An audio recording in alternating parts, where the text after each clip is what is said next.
It's time to talk sports. It's Hacksaw's Headlines, a panorama of the world of sports, stories, comments, and opinions.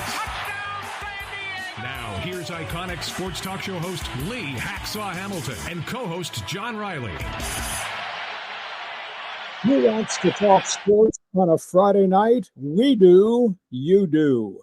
From the DIXIELINE Lumber and Home Center studios in San Diego, road trip, baby. We welcome you to a special Friday night edition, Talking Sports. Good evening, everyone. This is Lee Hacksaw Hamilton, based in San Diego. My co-host, John Riley, is on the road at the foothills of Pikes Peak in Colorado. We welcome you as we head towards a great sports weekend. This podcast brought to you by DIXIELINE Lumber and Home Centers. 9 locations to serve you in San Diego. You got projects, they've got materials. You want ideas, they can be your best friend, your consultant. Go to DIXIELINE.com to see all the things they can offer to you. John Riley, normally with his opinions in left field, is broadcasting from the base of Pikes Peak in Colorado, running it from the hotel room lobby. How are you, John? I'm doing great. I'm right here in Colorado Springs, and it's fantastic. We've had a great trip. I'm glad we're able to do this on a Friday night. This should be great. We're keeping our fingers crossed that connectivity stays our best friend today. Hey, we're going a lot of different directions. Just a couple of brief reminders. Because we're on a 2-city remote, we're not going to be able to do Fans Forum tonight. We'll jumpstart that back next week when we get back into the studios. Second item, if you like sports, I'm urging you to check my website. I write on it every day of the week. You know, when you listen to me do sports talk radio, the kind of content I distributed, that's on my website now in written form. It's there every morning, leehacksawhamilton.com. Join Hacksaw's Insiders Group. You'll get special emails. We email once or twice per day to everybody part of the Insiders Group. Want you to share. Tell everybody what we're doing normally on Mondays and Thursdays. Want you to subscribe. Hit the subscription button when you do that. You will get the alerts every time we put something up on our YouTube channel. I'm not quite sure who's left on my Twitter All-Star team. Looking for new followers to jump on my bandwagon. Want you to go to X, join my team at Hacksaw1090. Hit the follow button. John, we got a wide variety of topics we're going to talk about on the special Friday night edition of this podcast, but we're going to start with the biggest conversation point all week, and it's going to continue on forward in baseball. Yeah, Pete Rose may be eligible now to get into the Hall of Fame, Lee. Let's just talk about storylines here. The debate has now begun. If he comes up for election, because he has now been reinstated, as has been Shoeless Joe Jackson and a number of people from the Black Sox scandal team, if he gets on the ballot, are we voting for the player or are we voting for the person? Rob Manfred spent 3 years debating whether or not he should reinstate Pete Rose. And the deeper he went after talking to his inner circle, John, he then contacted modern-day players. He contacted players of yesteryear. He contacted Hall of Famers. He contacted people from the Baseball Players Association. He talked to Pete Rose's family at least 3 times that we know of. And the most vibrant conversation he had was with 2 former teammates, Joe Morgan, the late Joe Morgan, and Mike Schmidt, still very active in Hall of Fame festivities. At the end of the day, Rob Manfred decided that he would change Rule 21. Rule 21 said if you were on baseball's ineligible list, you could no longer be part of the ballot for the Baseball Hall of Fame. Now he decided that the greatest deterrent in life, John, was a lifetime suspension with no reprieve. But once you are passed, once your life ends, the death sentence ends, and you're eligible to be reinstated. So what's your reaction to what the commissioner finally did? Did he do it under pressure? Did he do it with good conscience? And does it reopen the debate now? If this comes up for a vote for enshrinement, will we be voting on the player or should we be voting on the person? John? Overall, I think this is a fantastic piece of news because we need to have Rose and Shoeless Joe in the Hall of Fame. They're a big part of baseball history. To leave them out is just missing a big piece of what baseball is all about. But the fact that they're ending the lifetime ban when they pass, then that kind of punches them in the nose, lets them know that they did something wrong. But at least as baseball fans, we get to get everybody in the Hall of Fame that deserves to be there. But I wanted to ask you, Lee, how much of this policy that Rob Manfred changed was maybe pushed or poked along by President Trump? I'm not really sure it was, because I was led to believe that Manfred indicated you can pardon Pete Rose on anything that you want to pardon him for, notably his conviction for income tax evasion. But I run Major League Baseball, and we have guidelines for the Baseball Hall of Fame, and there will be no outside interference. I don't think that had anything to do with it. Now, there is a kind of a unique time window here, because the Cincinnati Reds, for the better part of the entire offseason, had made it known they were going to honor Pete Rose's memory upon his passing in May, home game, White Sox. That happened on Wednesday. It seems to me that maybe we can connect the dots, that Manfred was making his decision, and the decision was so positive that he wanted to announce it before the Reds would salute Pete Rose. And the outpouring of fans that went to Great American Ballpark to take part in that ceremony on Wednesday night, and they were all given Pete Rose jerseys. I mean, it was a spectacular display of all things Pete Rose. All things they did on the scoreboard, all things they did on the broadcast, all things they did between innings with highlights of Rose's career. So it was a celebration in the 513 area code to the man. And I got to believe that it was all tied into the commissioner knowing the ceremony was going to take place, and in his heart knowing most people had told him maybe he deserves to be in the Hall of Fame because all of his artifacts are in the Hall of Fame. He should be in the Hall of Fame. And that's why they changed.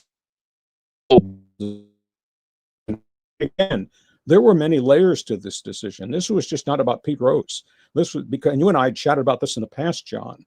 This was about, if you admit Pete Rose, reinstate him, what are you doing for Shoeless Joe Jackson? What are you doing for the Black Sox scandal players? And a sorted number of other people, a total of 16 people were reinstated. What are you going to do with the others? So therefore, it took him an extended period of time to finally make this decision. It would be for everybody who had been on the ineligible list who passed away. In death, they found a second life to be eligible for the Baseball Hall of Fame. I think the Reds festival for Pete Rose is really what brought this thing out front and center at this point in time.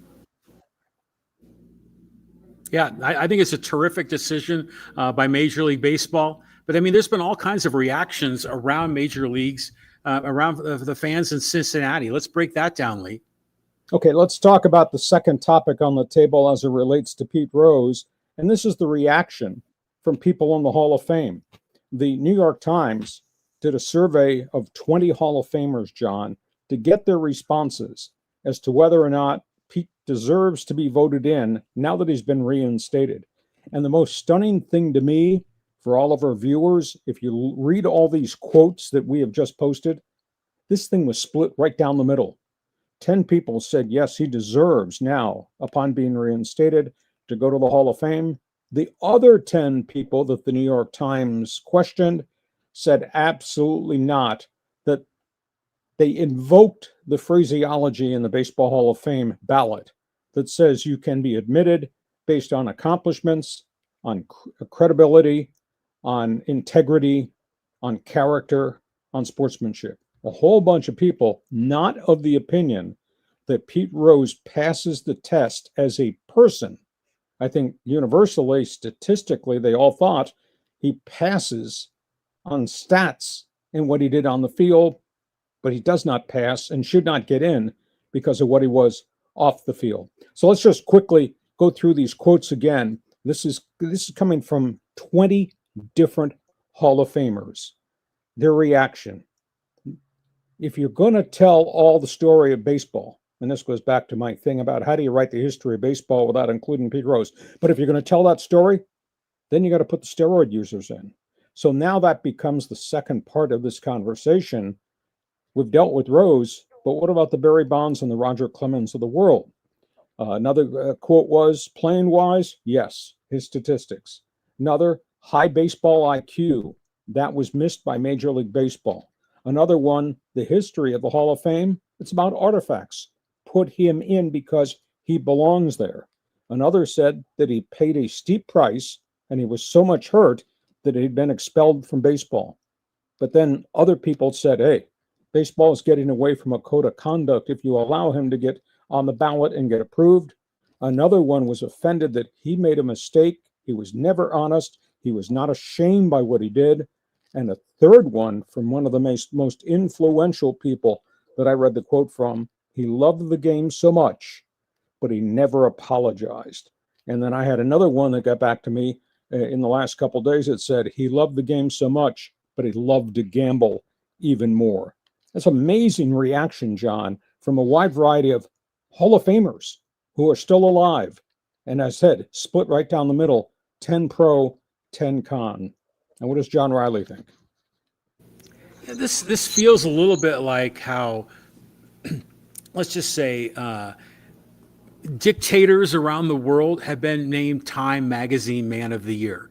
You know, these are historical people that maybe were on the dark side in some categories, but they legitimately need to be part of the conversation, part of the history of baseball. I think they're doing the right thing finally. So good on Rob Manfred. And, you know, I think this is a good thing for Cincinnati Reds fans too. Okay, that takes us to the third segment of this whole Pete Rose conversation. 3 different columnists of the Cincinnati Enquirer, all outspoken about this controversy that has raged on since Pete Rose initially accepted the discipline from the commissioner's office. 3 different columnists wrote 3 different angles to the story. These are the hot quotes that came from the Cincinnati Enquirer columnist, telling the Reds fans to shut up, that they're tired of hearing pros versus cons about Pete Rose. Another, that Rose, as great a player as he was, embarrassed the game. Another, it's okay to be pissed at Pete. The worst thing is he never regretted what he did. Another said, you never ever forget Rose the player. Another wrote, it's hard to forgive Rose the person. He was a degenerate. Another, dream come true player. Remember, that's a Cincinnati native, made good in his hometown. But another comment was he was a nightmare of a person. So here we are in Cincinnati with the most influential people who cover Reds baseball and the outspoken columnists. And John, it's like the Hall of Famers. They kind of be split right down the middle too. I was really surprised because I thought virtually everybody in the 513 area code was going to be pro Pete. That's not necessarily the case either. Isn't it amazing how long we've been debating this? I mean, not just you and I on this podcast, but this has been going on for decades. So I'm sure the Reds fans are conditioned by a lot of that, you know, and they understand the dark side. But in the end, this is the right thing. This is good for baseball, warts and all.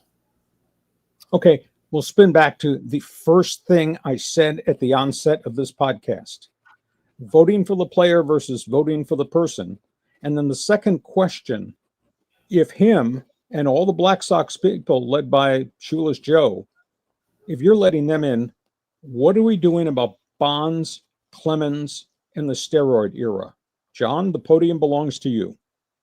Oh, definitely. Barry Bonds belongs in there. Roger Clemens belongs there. Every one of those guys belongs in there. But you just have to tell the full story. So on the plaque, there's going to be a statement that they used steroids or they gambled on the game or whatever it is, but they need to be in the Hall of Fame. Okay, well said. All right, that's the biggest story in Major League Baseball. Now we're going to hopscotch around other quick topics very quickly. John, let's talk about what's gone on with the teams here in Southern California. You ready? Set? Go. I am ready. Yeah, that Padre Angels series was something, and boy, did Suarez blow that middle game. Let's just talk about where the Padres are right now. Padres are playing the Seattle Mariners as we speak on this Friday night, and they're losing at home, but that's the first place Seattle Mariners.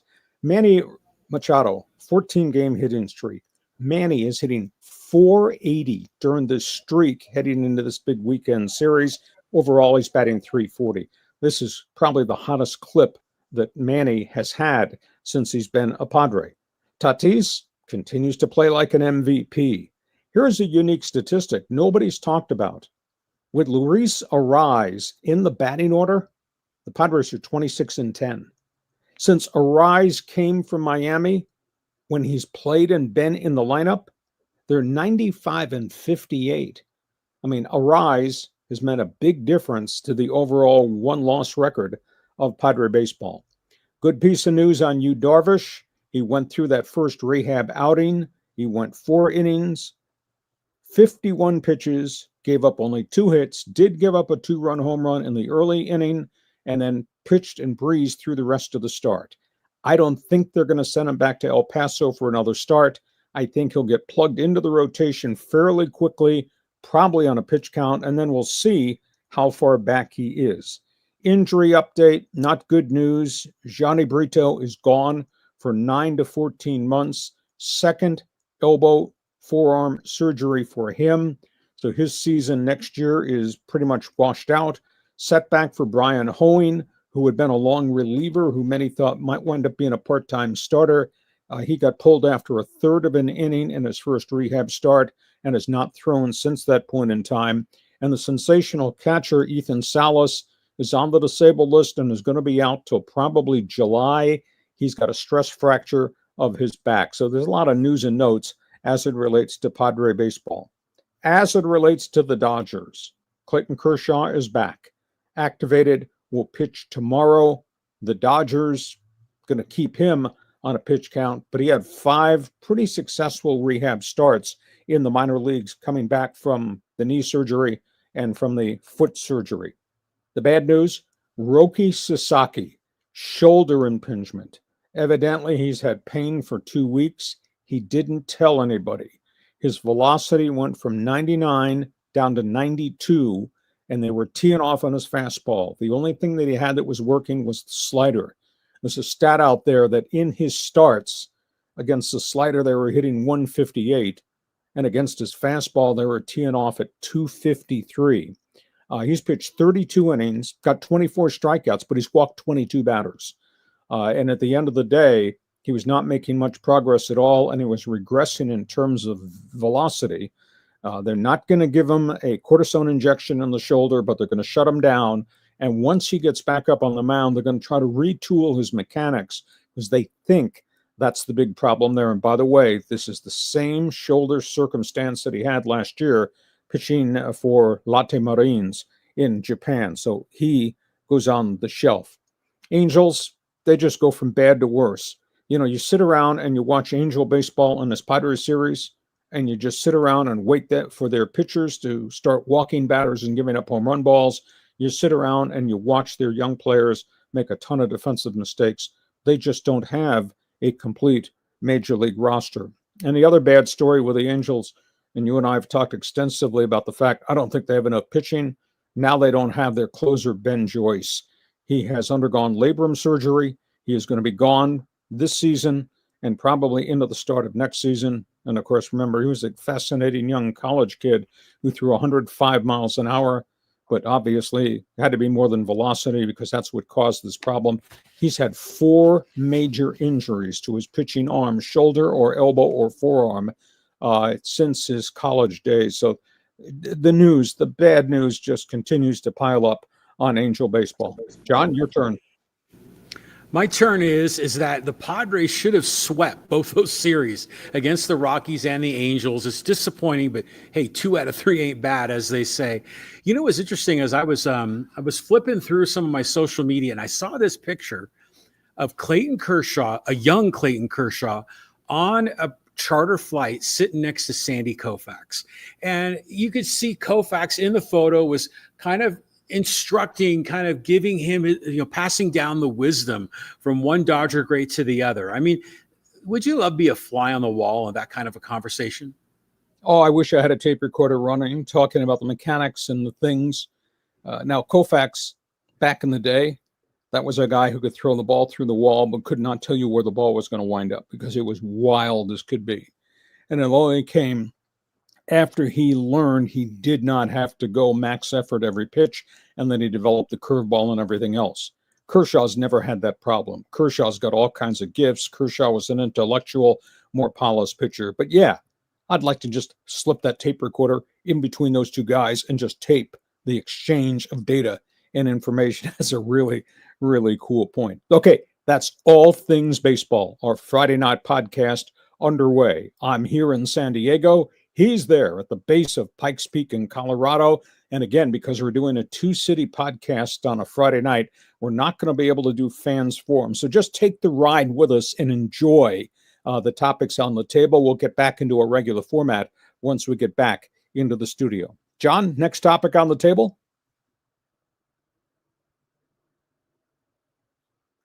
Okay, let's talk NBA basketball. The run is over for some of these teams, and this has really been staggering that this has happened. It's over for the Boston Celtics. They finally got beat by the New York Knicks tonight. They got swept out of the series 4-2. Boston, of course, losing Jason Tatum, catastrophic ruptured Achilles tendon. He's going to miss a chunk of next season, if not all of next season. Devastating setback for the guys a year ago this week that were getting ready to get fitted for the NBA championship ring. That's one upset. Second upset's what happened in Cleveland. 64-win Cleveland Cavalier team, best team in the Eastern Conference. They got nailed. They got run out of the playoffs by the Indiana Pacers. Nagging injuries caught up to them. Donovan Mitchell got hurt with an ankle problem, and yet he put up some phenomenal numbers despite limping up and down the floor. But the Cavaliers support crew played really poorly, and Indiana has become a really dangerous NBA basketball team. They won 3 games in Cleveland in this series against a 64-win team. And then the other basketball story has to do with Milwaukee. Giannis. Is Antetokounmpo going to ask to be released from his contract? Does he waive the no-trade clause? Is he willing to leave Milwaukee as Milwaukee looks as if it's about to embrace a major rebuild? And this gets tied into the other issue, which happens to be the NBA draft lottery, because now there are teams that have stockpiled assets at the top of the draft board that might be players for Giannis.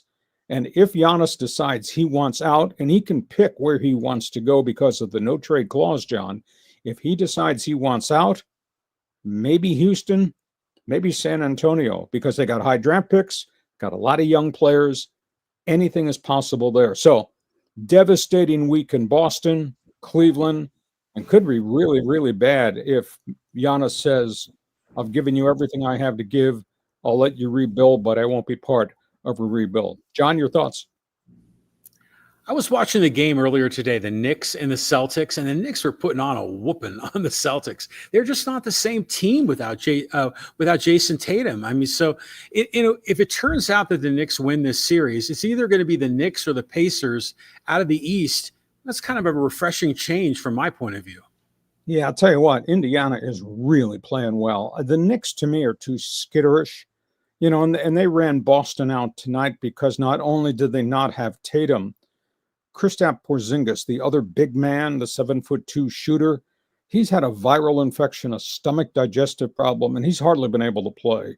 And I think he had 1 basket tonight. So they were really 2 men down, 2 big men down, and they finally went down. But if you're asking me who do I trust more, New York versus Indiana, I'm taking the Pacers, because the Pacers right now are deep, and they're tough, and they're athletic, and they have no fear, and they shoot the lights out. The Knickerbockers are Jalen Brunson, and luckily, if anybody else shows up on any given night. So I think Indiana is a really scary team playing great basketball at this time of the year. Okay, let's go from playoff teams. Talk about the other basketball story, the NBA draft lottery. And of course, we know who won the draft. Think about this, what Dallas did. Dallas goes through all the misery, all the anger, all the despair after they traded Luka Doncic to the Lakers in the big Anthony Davis deal, and see Davis gets hurt in his first game. And then right after that, Kyrie Irving goes down with a season-ending knee injury, and the roof caves in, the bottom goes out, a horrific season to finish up for Dallas.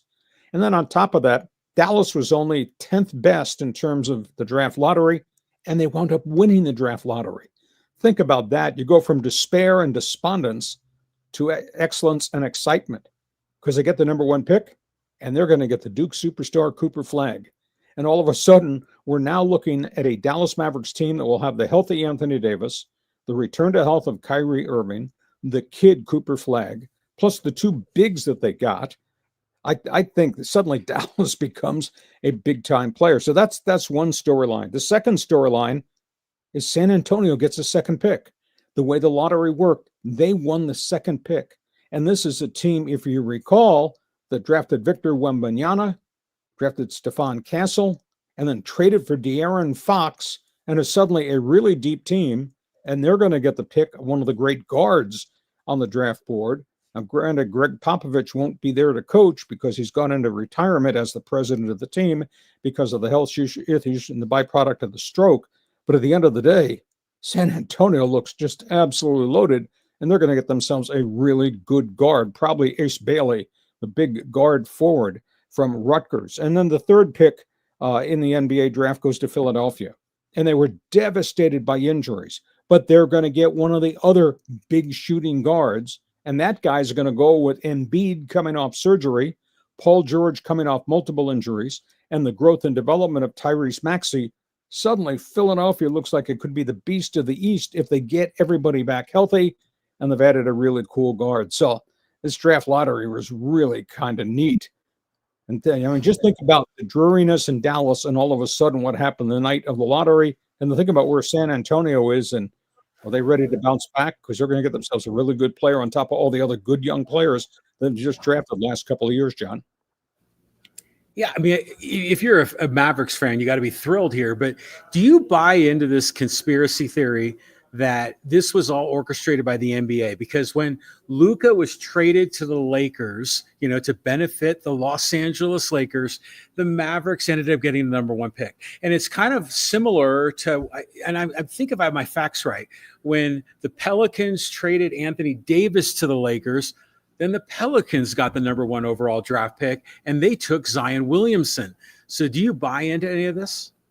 Oh, I thought you were going to go back into the history archives and then also pull out the Patrick Ewing bent envelope, and the Knickerbockers wound up with the number one pick vis-a-vis. That was a frozen envelope. John, too many conspiracies. What are you putting in your coffee? No, I don't. I just don't think there's any true conspiracy there. Maybe it's luck. It's odd, but no, the NBA could not afford to rig and have it go public or have something leak. No, I don't. That's far-fetched. John, don't drink that coffee this late at night. Right. Okay. Fair enough. We get to halftime. This podcast brought to you by DIXIELINE Lumber and Home Centers, 9 locations to serve you in San Diego. It does not matter. You might be a home fix-it guy. It does not matter what you do. When it comes time for tools, when it comes time for products, when it comes time for ideas, we want you to come to DIXIELINE. They've been in business for 9 years. John is Mr. Fix-It at his castle over in Poway. And I'll tell you what, John, I'll just let you talk about the tools, because DIXIELINE is more than just lumber, and it's more than just doors and windows and counters and flooring. DIXIELINE is for Mr. Home Fix-It, isn't it? Yeah, I mean, it's like your local hardware store. They've got all the latest and greatest power tools that you could ever want. So it's like, for some guys, this is like a toy story for a toy store for adults. So yeah, go out and check out DIXIELINE Lumber and all the great things they have to offer. Okay, we are at halftime, our special Friday night podcast. We're doing a split screen because I'm in San Diego. John is at the base of Pikes Peak in Colorado. Because we're doing a 2-city stream, we're not going to be able to do fans forum tonight. Just hold your ideas, your questions, your answers, your statements, because once we get back into the studios next week, we will continue back with our regular format. That being said, by the way, we will have one more 2-city remote next Monday night, back at 8 p.m. for Sports Talk at Night. A couple of other program reminders. Please check my website. I can only write so much. I want you to sample what I do on my website, LeeHacksawHamilton.com. It's there every day.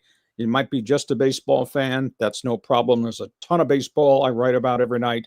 You're big into the NFL or the NBA or the NHL hockey, whether it's NASCAR, Formula One, IndyCar with the month of May, whether it's the Pro Golf Tour, whether it's all things soccer, we cover it all. And like this podcast, we do sports the way it should be done. So check the website, leehacksawhamilton.com. Want you to share, tell everybody what we're doing. We want you to hit the subscribe button. When you do that, you'll automatically get the alerts every time we put something new up on the YouTube channel, and we'll be getting back into our regular YouTube schedule next week. All that. And we want you to give us a thumbs up, give us a 5-star rating. It helps us a great deal. John, we march on to the second half. We have now covered baseball. We have covered basketball, and we're going third down and long because it's time to talk about the NFL. Yeah, the NFL just released the schedule, and I've already seen ESPN doing some previews, but I know you have some thoughts. Let's talk about the National Football League schedule. Item 1, toughest schedule for the year. Item 1, the New York Giants. The composite percentage of teams are going to play, John, get this, 574. Giants, toughest schedule in the league. Get this, they're going to open the season at Washington, at Dallas, Game 3, Kansas City, Game 4, the Chargers. That's how the Giants are starting the season. The easiest schedule, a 415 winning percentage. What? San Francisco 49ers. Part of that is they're also playing everybody in the AFC South and the NFC South. Those are two pretty weak teams. Now we're talking about the opening games of the season. You got Thursday night football, the opener, Dallas Cowboys, Philadelphia Eagles. That'll be fun. Friday night football is going to be down in Brazil. That'll be the Chargers against the Kansas City Chiefs. That's great. Kansas City has become America's team. Kansas City is going to be on TV 7 times in primetime games this season. The unique aspect of this, and I don't understand this, Dean Spanos gave up a home game to go play this game in Brazil. He gave up a home game against the AFC power Kansas City Chiefs. He's going to play in a neutral field in Sao Paulo, Brazil, rather than at SoFi Stadium, because maybe it wouldn't have been a home game because everybody wearing red might have overrun everybody wearing powder blue. But that's the Friday night football game, the opening weekend of the season. Sunday night football is going to be great. That's Lamar Jackson. That's Josh Allen. Sunday night football, Baltimore Ravens, Buffalo Bills. And the Monday night opener, Da Bears, with a new coach and the second-year quarterback, Caleb Williams, against Minnesota, Kevin O'Connell, and his rookie quarterback, J.J. McCarthy. So that's the beginning. That's the first weekend of the season. And speaking of television, because television drives a lot of this, I understand Kansas City being on primetime 7 times, and I understand the Super Bowl champion Eagles being on primetime TV 6 times, and I might understand the Chargers 5 times because of Justin Herbert, Jim Harbaugh, etc. Can you please explain to me why Dallas, non-playoff winning, non-Super Bowl Dallas, and why Atlanta are on 6 times each on primetime TV? So, John, talk about the opening week of the season, what grabs your attention, and please explain to me, Spanos, Cowboys, Falcons. You know, I love all these games. I mean, they're terrific. I mean, yeah, Dallas is going to be on TV a lot. They're America's team. I mean, if you still believe that. I mean, it seems to me that the Chiefs have taken that mantle as America's team. But I really love that Baltimore-Buffalo matchup on Sunday night. I think it's going to be great. And I'm really anxious to see J.J. McCarthy and really, you know, is he going to be everything we thought he was going to be? How is he going to recover from this injury? I concur. Hey, the season started. When's the season start? I'm ready. So that's the week 1 schedule. Let's quickly go through the most popular teams here in Southern California. I'll just give you a quick response to what's happened. Chargers, in addition to all the TV games, the Chargers open the season with a pretty tough schedule. The Chargers open with Kansas City. Week 2 in Las Vegas, Pete Carroll's home debut against the Raiders. You think they're going to be ramped up for that? Week 3, they go play the Denver Broncos, Sean Payton and Bo Nix. So their first 3 games are a bit of a challenge. The bigger storyline, though, is what's going to happen at the end of the season. Get this. In December, at the end of the Charger schedule, John, Philadelphia at Kansas City, at Dallas, Houston, at Denver. I mean, that's a rugged final 5 weeks of the season for the Bolts. So challenge to start with KC. Go play Pete Carroll, opening home game in Vegas. Wow. Then you get Sean Payton and Bo Nix. And then what happens at the back end of the schedule? What do you think? I mean, that's a tough schedule, especially at the very end. But, to go on the road, to play the Raiders in week 2, with Ashton Genty there and everything. I mean, that's going to be a lot of fun to watch. Raiders, Chargers, week 2. Okay, we move on. Next team. Let's talk about the Rams. Matthew Stafford back. Sean McVay. History of doing great things in the draft and building this team through the draft, especially on the defense. I call big boy schedule. They open with Houston, with CJ Stroud and a Texans team that made a big jump last season. Get this, in the first couple weeks of the season, Rams at Philadelphia, Rams at Baltimore. So they got 2 rugged road games to the East Coast in a 3-week span. Later in the season, at home Tampa Bay, at home Detroit. They've got a fairly favorable schedule, with the exception, John, of what happens early. When they go play in Philly, they go play in Baltimore. So what's your take on the Rams? I mean, what's the storyline here? Is it just Matthew Stafford, or do you think we're going to see some of their new draft picks? They're going to make an impact on week 1? All you need to remember, John, is what they drafted last year, and they played them all, and they all played really well. I mean, they rebuilt that defense with a snap of the fingers, and they went back into this draft and they drafted well again. And I just firmly believe that they have a formula, certain types of players that they buy into who are going to come in and play immediately, and McVay teaches them and ramps them up pretty quickly. I think the Rams are a really dangerous football team right now. And obviously, outside of playing Houston opening day and then getting at Philadelphia, at Baltimore in the first month of the season, I think the rest of the schedule is really easy. Okay, let's go to the third team that everybody likes to talk about. We'll talk about the Raider Nation, and we'll talk about Pete Carroll. Great phrase there. Tough start, tough finish. They open, John, at New England. And you would say, well, that's the Patriots, and they have not been very good, etc. But they open in Foxborough with Mike Vrabel making his debut. Vrabel coming off what I think is the best free agent run of anybody in the NFL, and Vrabel, who had 10 draft picks and has really been active. So I think Raiders opening day, even with Pete Carroll's arrival and Geno Smith at quarterback, Raiders in New England is going to be tough. Second game of the season, they get the Chargers. Third game of the season, they got to go back to the East Coast, and they're going to meet Jaden Daniel and that much improved Washington Commanders team. And then in week 4, they get Caleb Williams, Ben Johnson, and the Chicago Bears. So the beginning for Pete Carroll is going to be enormously challenging. They do get that home game against the Chargers, which could be a launching pad. And at the end of the season, John, at the end of the season, Raider Nation goes to Philly, goes to Houston, gets Kansas City on consecutive weeks in the month of December. Your response to the silver and black schedule?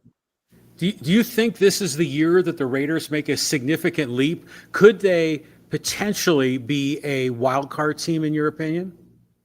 Schedule is awful tough, but yes. You got Geno Smith, that's proven commodity. You got Ashton Genty, that's proven commodity, who many think is going to be a star in this league. You got the best tight end probably in pro football right now in Brock Bowers, and they've drafted well, and their defensive front is good.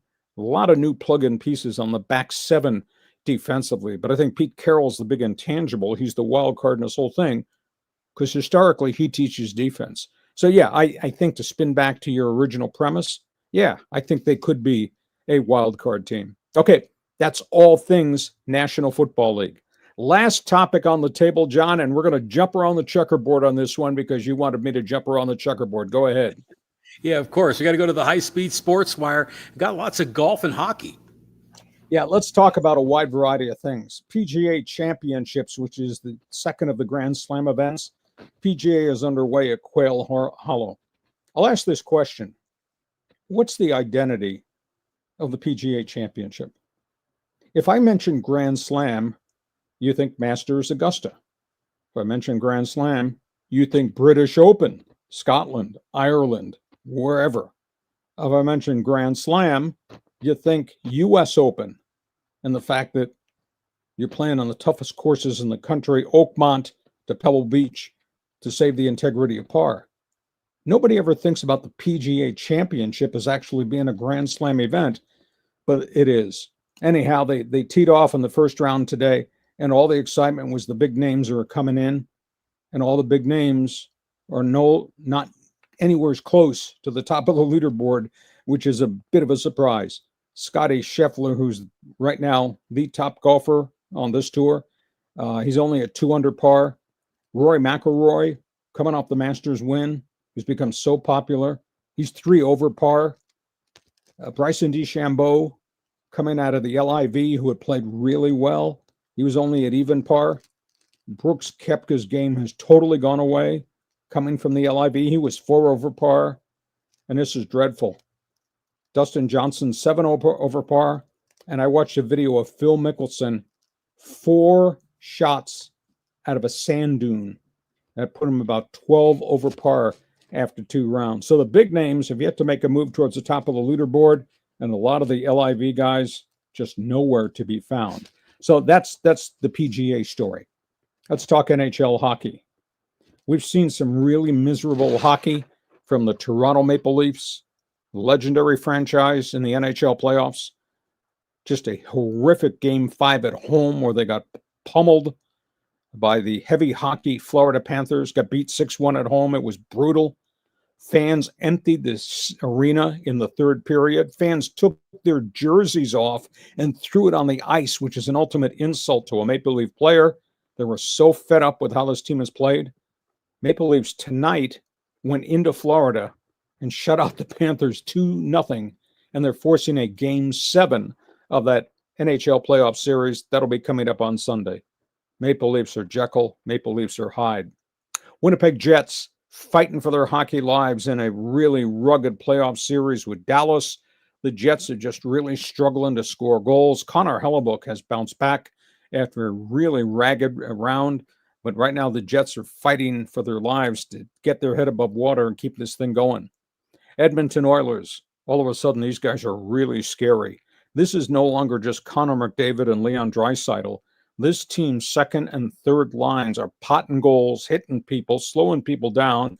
Defense is playing really, really well for Edmonton, and suddenly Edmonton's defense is taking over games. Sometimes their goaltending is skitterish, but right now Edmonton is a really dangerous team. And the last hockey team we'll talk about is the Florida Panthers. That's big boy hockey. You better be prepared. And if Florida wins Game 7 against the Maple Leafs, the Florida Panthers will face the Carolina Hurricanes, equally big and equally tough in the Eastern Conference Finals. And you talk about take no prisoner hockey, that would be unbelievable. But what they've done in Florida in terms of constructing a very big, very physical roster that comes after you wave after wave of forecheckers and has got a red-hot goaltender in Sergei Bobrovsky. So the Panthers are getting ready to play the Maple Leafs in Game 7. So that's all things hockey. Next topic on the table is horse racing. I don't know what you're doing late Saturday afternoon, but at 3:50 p.m. Pacific on Saturday, it's the Preakness at Pimlico. 9 horses are going off the post. There's a lot of controversy swirling around what's happened down there because Pimlico, which is just right outside Baltimore, this is the final race is ever going to be held at the historic old track, because when this race is over, they're going to tear the track down. They're going to move the Preakness over to Laurel's racetrack in Maryland. It'll be a very different track for a couple of years while they construct a brand new track at Pimlico. But the raging argument just continues. This race is too close to the Kentucky Derby. Too many of the big name horses aren't running in the second leg of the Triple Crown. The Triple Crown winner, Serendipity, the Derby winner, is not going to run because of a hoof injury, bypassing this to get ready for the Belmont Stakes. Journalism, who finished second in the Derby in the mud, is the favorite. And by the way, it's raining again in Baltimore, which means probably have sloppy conditions on late Saturday afternoon. But there's just raging debate that we need to change the horse racing calendar, or we need to change the Triple Crown events to different parts of the racing calendar. So stay tuned for that. And the last topic on the table, Indy 500 is upon us. It's the month of May. Tomorrow, Saturday, is qualifying. And there's a pile of controversy at Indianapolis because these teams have been limited in test time. And IndyCar this year has added 110 pounds weight to the back end of the cars to help them stay on the ground. But what's happened is the balance has changed. The cars are squirrely. They're tougher to control. Drivers are upset because they don't seem to have the horsepower because of the extra weight. Nobody seems to have a handle as to what's going to happen in qualifying tomorrow for the Indy 500 a week from Sunday. And that includes Alex Palou, the outstanding guy who has won 4 of the first 5 races on the schedule. That includes Pato O'Ward, who's really upset about how squirrely his car is handling on the open track. These drivers just don't have a sense as to what's going to happen at full throttle speed as they try to qualify on Saturday for the race a week from Sunday. So, John, I accept blame because we cover all the topics on the table. I just put a lot more out there for you. Go ahead, pick a few topics if you want. Just keep that chart up there. What do you want to talk about? Okay, I just have a question here. So with the Grand Slam and the PGA, we know it's the Masters, we know it's the US Open, the British Open, and the PGA Championship. But isn't there sort of like a 5th unofficial event that people have lumped into the Grand Slam? Well, it just depends what you view as the 5th event. It used to be Jack Nicklaus's Memorial, was kind of viewed in that direction. But there's so many tournaments on the schedule right now. But historically, these have been the Grand Slam events. But as I said, we know the identity. We know what makes the other Grand Slam events unique. It's the course of it at Augusta. It is all things in the British Isles. It's obviously the integrity of par and how tough the courses are. The PGA has played their championship on 74 different courses over its long history. So there's been a lot of dialogue of, do we put it at one location? Do we go select another tournament and replace it? Who would that tournament be? So it's a lot of stuff going on as it relates to, is the PGA really that important, even though they do pay a lot of money? Because nobody can attach their identity to who the hell they are and what they should represent. Does that make sense? It does make sense, but it's interesting how the tennis Grand Slams are fixed and everyone knows what they are. But the PGA ones seem like 3 of them we know, and the 4th one seems to be, in flux. Yeah, very unique topic on the table. John, what do you think about the Preakness at Pimlico and the fact that hardly anybody's running but journalism and everybody's bypassing it to get ready for the Belmont Stakes? The thing we've talked about numerous times is how the schedule is such that these horse races are so cramped together, so you don't see horses really going for the Triple Crown as much as they used to.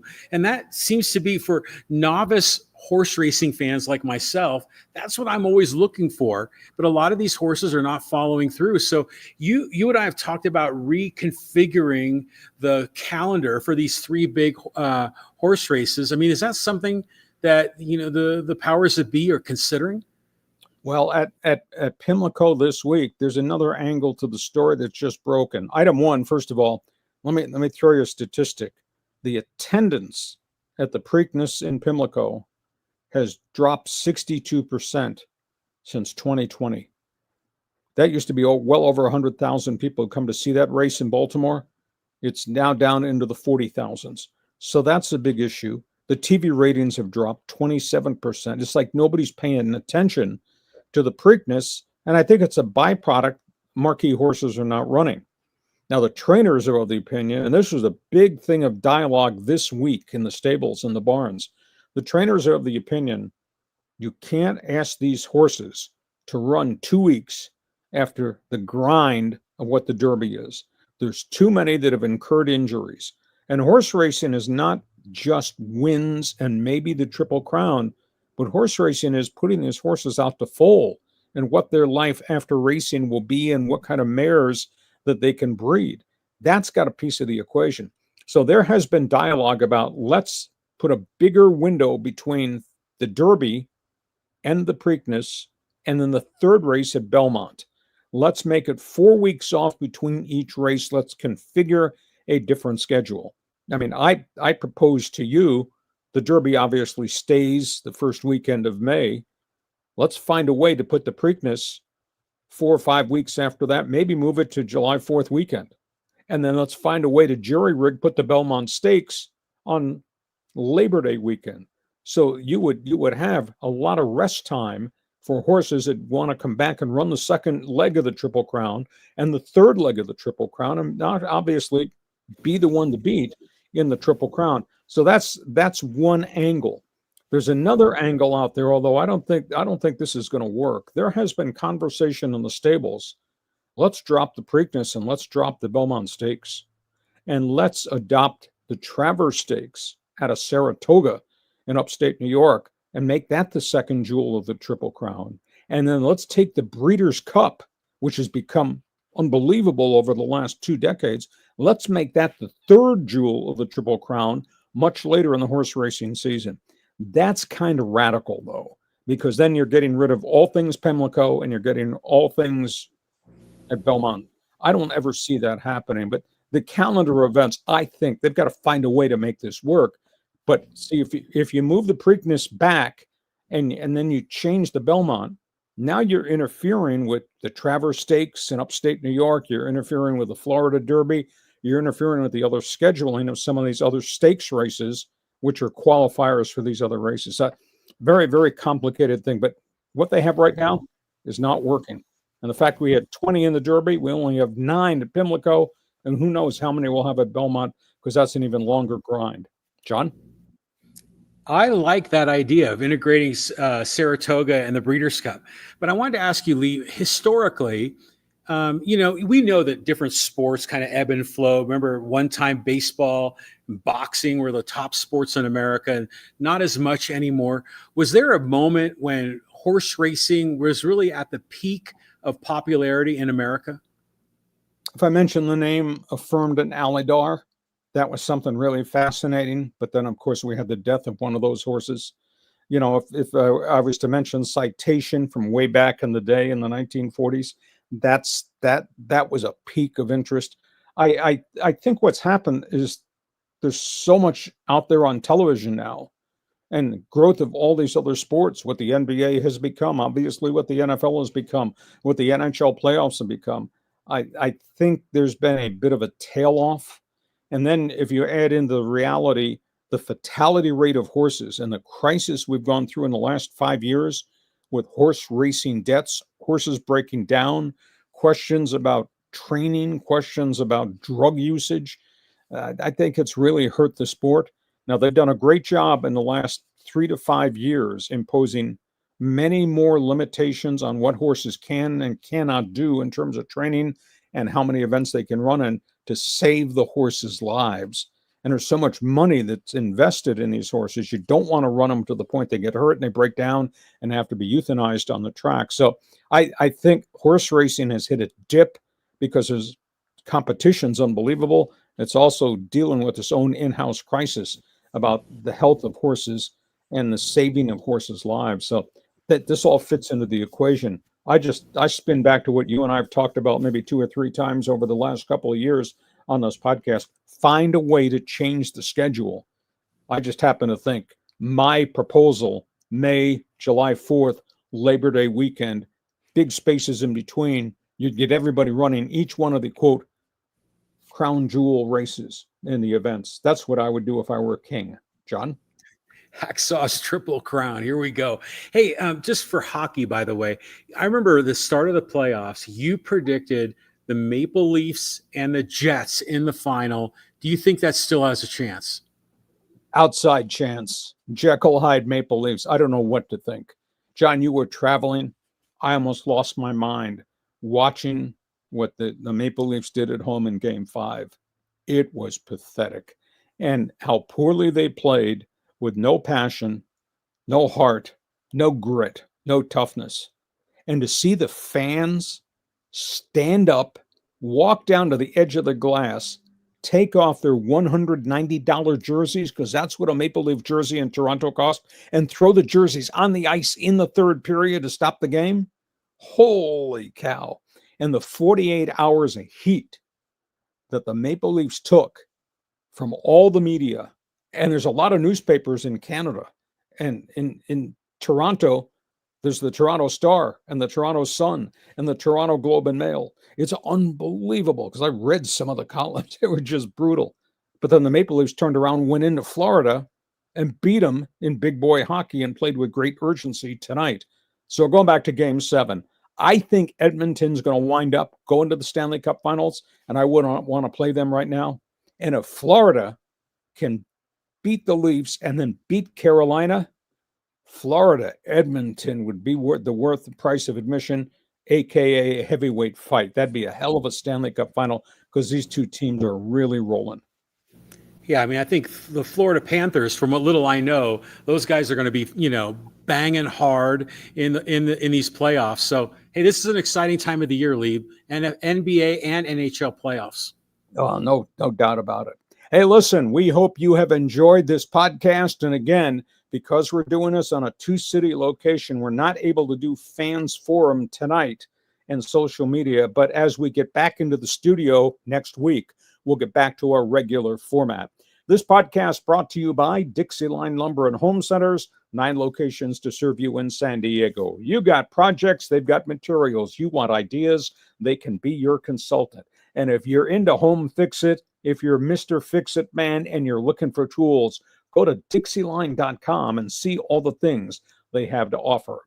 John, enjoy your great sports weekend. And a program note, Monday, we'll be back on 8 p.m. Monday night, final part of our road trip. John, have yourself a great sports weekend. We'll catch up to you then. Thanks again for always.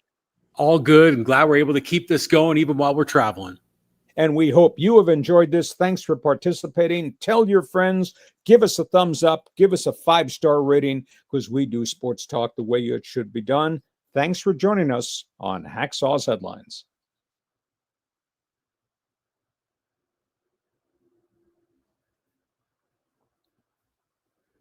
Join us again for Hacksaw's Headlines on YouTube, Facebook, and Twitter.